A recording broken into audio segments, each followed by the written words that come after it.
নমস্কাৰ সকলোকে স্বাগতম জনাইছোঁ।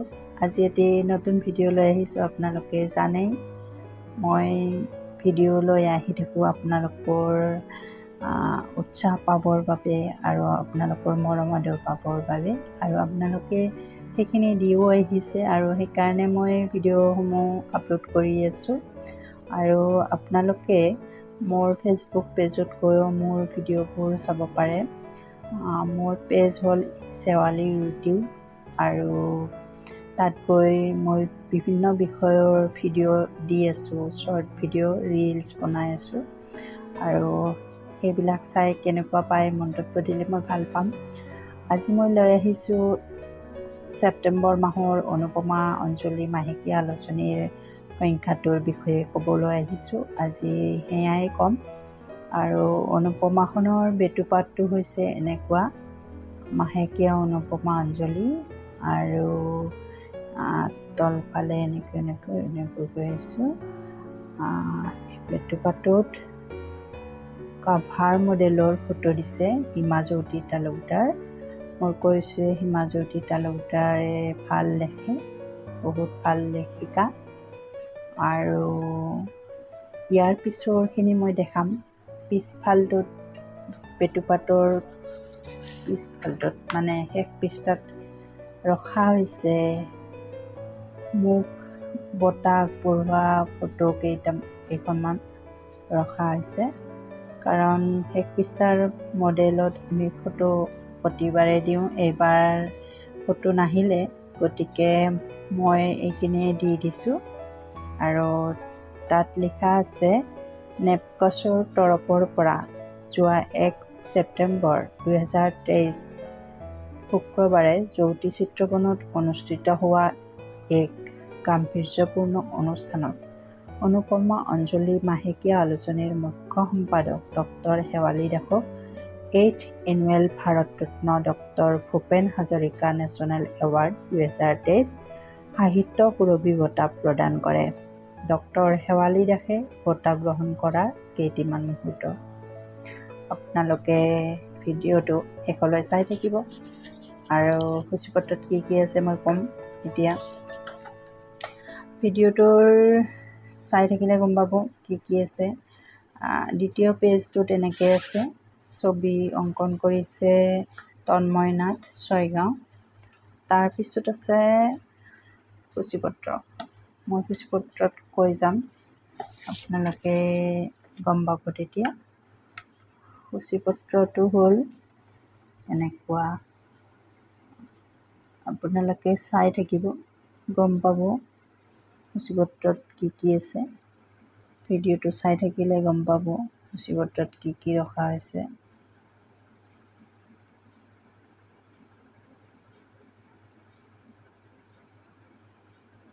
ধুনীয়াকৈ ৰখা হৈছে।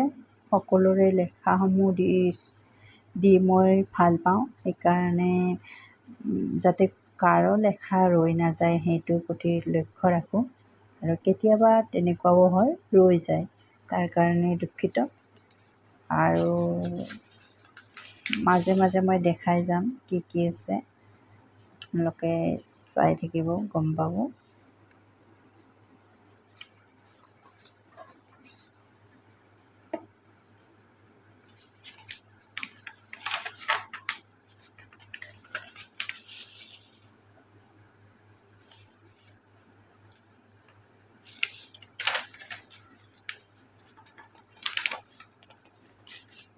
এইসমূহ মই দেখাই গৈ আছোঁ, চাই থাকক। চাই থাকিলে নিশ্চয় গম পাব।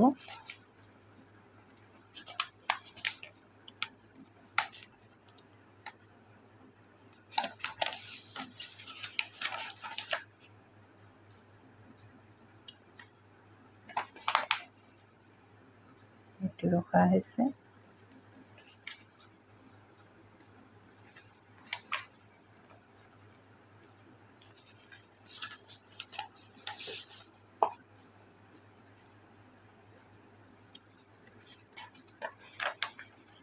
মতামত শিতানত ৰখা হৈছিল এইবাৰ। যেনেকৈ বোৱাৰীয়ে শহুৰক পিতৃ মাতৃ জ্ঞান কৰিব লাগে, তেনেকৈ জোঁৱায়েও শাহু শহুৰক পিতৃ মাতৃ জ্ঞান কৰিব লাগে, তাৰে মতামত পঠাইছিলে বহুকেইজনে। মই গোটেইখিনি প্ৰকাশ কৰিছোঁ আৰু আগলৈও মই বিষয়সমূহ দি থাকিম, আপোনালোকে মতামতসমূহ দি যাব। আৰু আপোনালোকে জানে নিয়মীয়া শিতানসমূহ ৰখা হৈছে, সাক্ষাৎকাৰ শিতান ৰখা হৈছে, কবিতা ৰখা হৈছে, এইখিনি মই দেখাই আছোঁ মাজে মাজে, আপোনালোকে চাই যাব।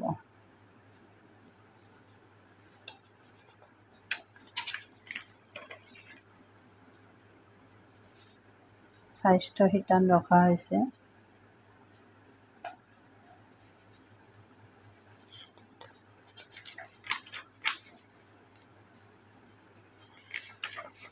ৰাশিফল আছে,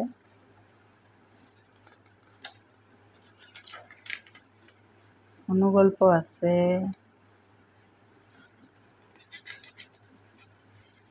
আৰু পিছত এইখিনি গোটেইখিনি এনেকৈ ৰখা হৈছে।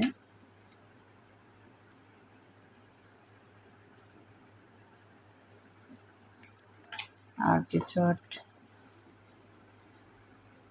শেষ পৃষ্ঠাৰ আগৰ পৃষ্ঠাত মডেল হিচাপে ফটো দিছে পাঞ্চালী তালুকদাৰ, ভৱানীপুৰ বজালী। এইখিনি আছিল জানিবলগীয়া। অনুপমাৰ এইবাৰ 2খন ধাৰাবাহিক উপন্যাস আহিছে।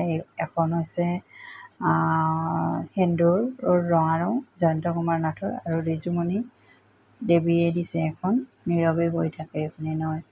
আৰু ধাৰাবাহিক গল্পৰ এটি প্ৰকাশ হৈ আহিছে মানস প্ৰতিম সন্দিকৈৰ শূন্য জীৱন।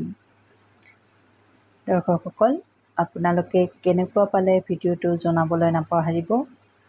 যদি শেষলৈকে চাই আছে নিশ্চয় গম পাব কেনেকুৱা হৈছে, কেনেকুৱা পালে জনাবলৈ নাপাহৰিব। মই আকৌ আহিম নতুন ভিডিঅ'ৰে, তেতিয়ালৈ আপোনালোকৰ পৰা বিদায় মাগিছোঁ। ধন্যবাদ।